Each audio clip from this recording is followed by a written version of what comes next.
I want you to cast your mind to many years ago in World War I, where there is a young cat sitting in a trench, awaiting the whistle, gazing at a picture of a family that he no longer remembers, dreaming of when he gets to go home. And then the whistle comes. Over the top. The masses pour across no man's land. Machine gun fire ripping through their ranks as they attempt to cross it and take the trench on the other side. As a certain cat takes cover behind the rubble of what used to be a building, or perhaps just ground, as in its current blasted state it is unknown what it is. Cat takes a hesitant glance out towards the other trench as he feels a compatriot taking cover beside him. He glances to his compatriot, and they share a both equally horrified look as bullets continue to whiz past what little cover they've managed to find. And taking a hurried glance towards the other trench, one sees the unmistakable fog rolling up behind gas-masked faces as they stare blankly out at him.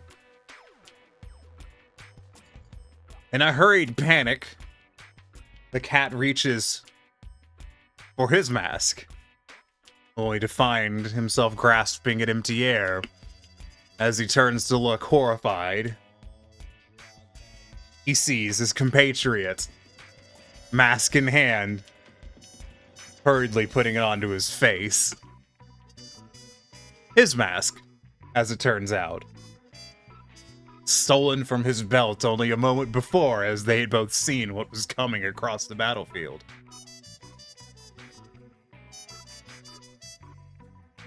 A desperate struggle ensues, attempting to pry the mask from the face of his once compatriot, and now murderer. But soon, the cloud rolls over, and then the burning starts. First the eyes, then the throat, and the lungs, and then everything else.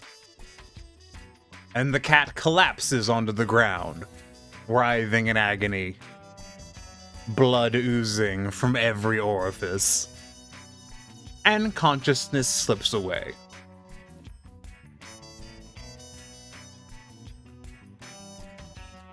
And then his eyes open as he lies in a pool of blood and muck that was once mud underneath him. Sits up and sits in an eerie silence as nothing seems to move anywhere near. The body of his compatriot lies dead, mask still in place next to him. And the cat reaches towards his own face, and as he drags his fingers down it in confusion, something comes off. Something slides off. And the cat looks at his hand, sees something red and matted. Like someone had, dropped a fur ball onto his face at some point while he was unconscious. But with a lot more blood than one would normally expect. And as the cat watches, begins to slide through his fingers. And his fingers begin to slide through his fingers. And he stares on in strange horror as things begin to run past his eyes and his fingers begin to give way to mere clean bone. Hurriedly, he begins wiping the strange mass from his face until he feels the scraping of a hard material on an equally hard material.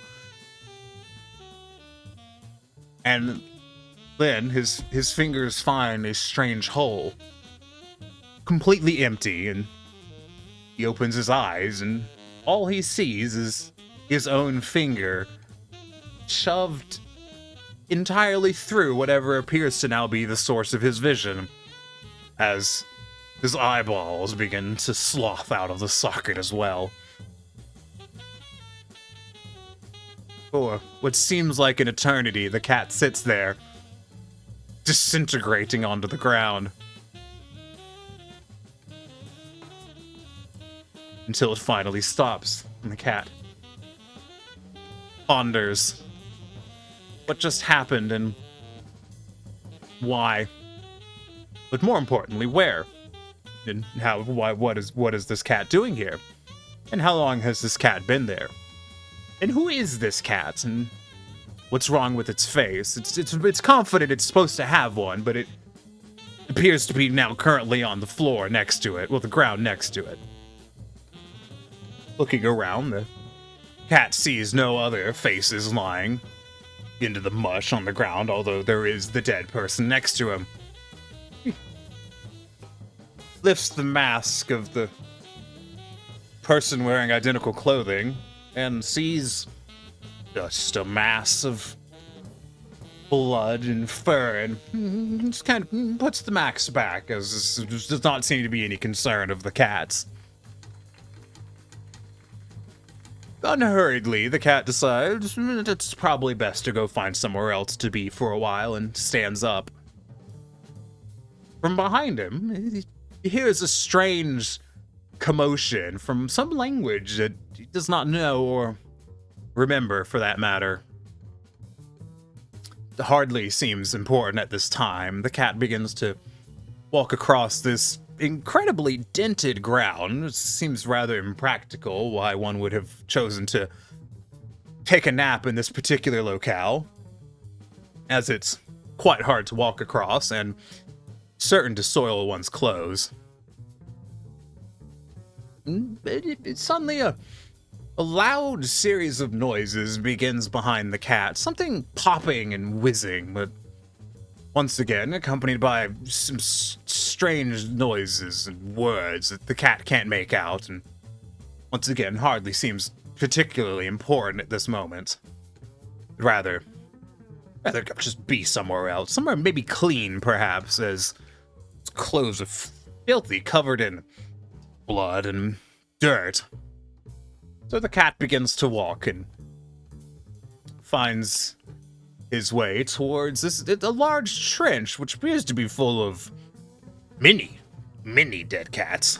Just terribly concerning why there would be so many dead cats in this one trench, but never mind. It's probably not something to be too particularly worried about at this time, as these things do tend to have a way of sorting themselves out.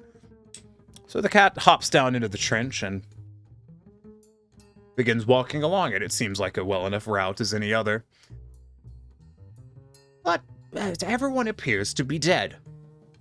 Dead is definitely the word for it. The cat remembers this word. Dead, yes. Everyone seems to be dead. Some of them have masks on, some of them don't. The cat vaguely remembers something about supply shortages, but shrugs off the thought as hardly important. Eventually the cat comes to something else. It's a different shape to this dead. Other words are not quite coming to mind, but the word dead is easily seems applied. Dog seems somewhat familiar, but not cat seems to be the most apt description, as everything here seems to either be him or dead. And the cat continues on, wandering for what seems like an eternity before stepping out of this just ravine that appears to have existed entirely to store dead bodies into a forest. Or seems well enough. There appears to be some tents and what looks to be some piles of crates, perhaps those supplies that he vaguely remembered having heard about at some point. But doesn't particularly seem of importance at this time. Nothing much does anymore, it seems. He doesn't know what was important prior to before, or what before even was.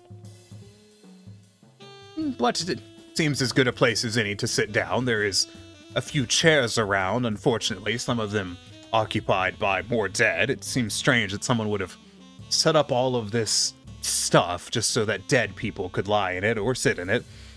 Terrible waste of equipment. As the cat sits down and contemplates his next moves, the loud series of roars begin approaching from the distance, and great thunderous crashes begin ripping the ground asunder around him, and in the lie towards the ditch of dead people. It appears to be exploding now. Not entirely certain why. Once again, not many things seem to make sense at this point, as everything is dead or cat. Not certain it's supposed to make sense. And so the cat decides it's time for a nap. It has been quite a long walk and quite dirty. The cat thinks that after a good nap, it'll be time to clean oneself up and make them presentable. Not sure for who, as once again, everyone appears to either be dead or cat, and the cat is not particularly concerned with impressing oneself, but perhaps that will be the secret to finding future success.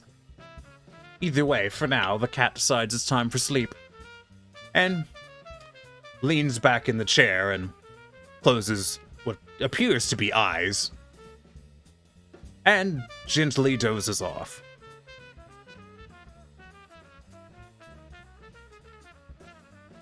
There you go. You happy?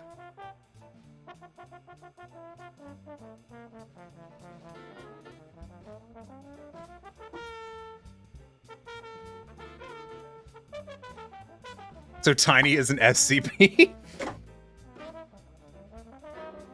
I'm more of thinking of as like a cryptid at this point, but yeah, whatever your choice. So for some character traits about Tiny. Tiny cannot die, or the Skullcat cannot die. The Skullcat does not eat, does not drink, does not breathe, does not have a throat. Like, inside the mouth is just a dark void. But the Skullcat is effectively immortal and just exists.